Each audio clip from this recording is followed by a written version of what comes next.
إن الحمد لله نحمده ونستعينه ونستغفره ونؤمن به ونعوذ بالله من شرور أنفسنا ومن سيئات أعمالنا من يهده الله فلا مضل له ومن يضلله فلا هادي له وأشهد أن لا إله إلا الله وأشهد أن محمدا عبده ورسوله أما بعد فأعوذ بالله من الشيطان الرجيم بسم الله الرحمن الرحيم قال الله تعالى في القرآن المجيد فأقم وجهك للدين القيم من قبل أن يأتي يوم لا مرد له من الله يومئذ يصدعون من كفر فعليه كفره ومن عمل صالحا فلأنفسهم يمهدون ليجزي الذين آمنوا وعملوا الصالحات من فضله إنه لا يحب الكافرين.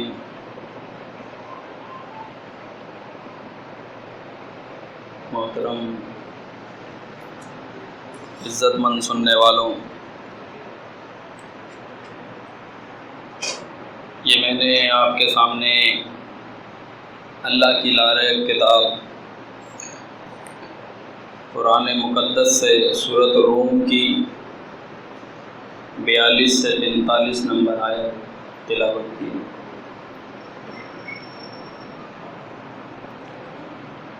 اللہ رب العزت نے اپنی کتاب مقدس میں آخری نبی صلی اللہ علیہ وسلم سے یہ اعلان کروایا کہ اے پیغمبر، آپ یہ لوگوں کو کھول کر بیان کر دیں کہ ہم ایمان لے آئے اللہ پر، اس کی تعلیمات پر، جو دین اللہ رب العزت نے نازل کیا ہم اس کو بھی مانتے ہیں، جو اس سے پہلے اللہ تعالیٰ نے ابراہیم علیہ السلام پہ نازل کیا ہم اس پر بھی ایمان لے کر آتے ہیں، جو اسماعیل علیہ السلام پہ اللہ نے نازل کیا، جو اسحاق علیہ السلام پر اللہ نے نازل کیا، یعقوب علیہ السلام پر اللہ نے نازل کیا، اولاد یعقوب پر جو دین اللہ نے نازل کیا، جو ہدایت اللہ رب العزت نے موسیٰ علیہ السلام کو کی، جو دین اللہ تعالیٰ نے عیسیٰ علیہ السلام پر نازل کیا۔ آواز اس کی کم کر۔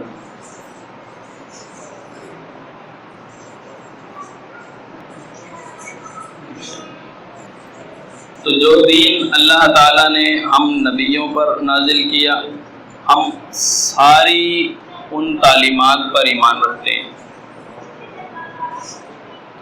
یہ جب اعلان ہو گیا، واضح طور پر لوگوں کو یہ بیان کر دیا، اللہ نے پھر وہی یہ ہے کہ پیغمبر آپ ان سے کہیے وَمَن يَبْتَغِي غَيْرَ الْإِسْلَامِ دِينًا، اب جو شخص اسلام کے علاوہ کوئی اور دین لے کر حاضر ہوگا، اسلام کے علاوہ کوئی اور دین لے کر آئے گا، فرمایا فَلَن يُقْبَلَ مِنْ، اس سے ہم وہ قبول نہیں کریں۔ یہ بات لوگوں کو بیان کر دیں، اس بات کو لوگوں کے سامنے کھول کر بیان کر دیں کہ جو دین اللہ نے نازل کیا وہ دین اسلام یہی قبول ہونے والا ہے، اس کے علاوہ کوئی دین لے کر آؤ گے میں نہیں قبول کروں گا۔ پھر اللہ تعالیٰ نے اپنی کتاب میں یہ اعلان کیا کتب اللہ لأغلبن انا ورسلی، کہ تحقیق یہ بات اللہ نے لکھ دی ہے،